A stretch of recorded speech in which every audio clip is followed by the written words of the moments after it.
Hello' বন্ধুসকল, আকৌ এটা ফেচবুক আপোনালোকে দেখিবলৈ পাইছে যে এভেইলেবল ছেটআপত নতুন এটা মোৰ ছেটআপ ইনেবল হৈছে ইন এষ্টিমেট।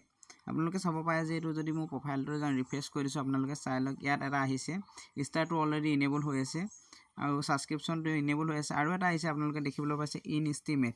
এইটো ছেটআপ কি হয়, কেনেকৈ আমি চাই লওঁ। Earn money from Facebook for all will performing eligible content. এইটো ছেটআপটো কেনেকৈ আমি পটাপট চাই লওঁ। গতিকে আমি পটাপট ছেটআপত ক্লিক কৰিম।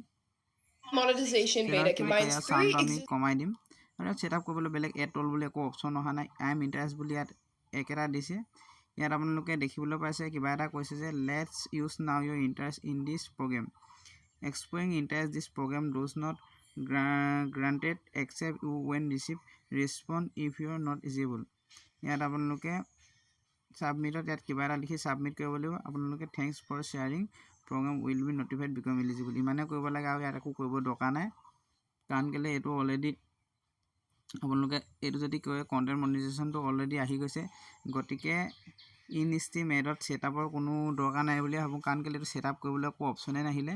গতিকে আৰু যদি আপোনালোকে ক'ৰবাত কেনেবাকৈ ছেটআপ এড টল আহিছে ক'ব, কাৰণ কেলৈ এতিয়া কণ্টেণ্ট মনিটাইজেশ্যনটো দি দিলে কণ্টেণ্ট মনিটাইজেশ্যন দিয়াৰ কাৰণে এইটো ছেটআপ কৰিব দৰকাৰ নাই। কাৰণ কেলৈ মই আগতে এবাৰ ৰিভিউ কৰিবৰ কাৰণে দিয়াৰ কাৰণে এইটো অপশ্যন আহিছিলে। গতিকে যদি এইটো আহে আপোনালোকে ছেটআপ কৰিবও পাৰে, নকৰিবও পাৰে। ধন্যবাদ দোস্তো।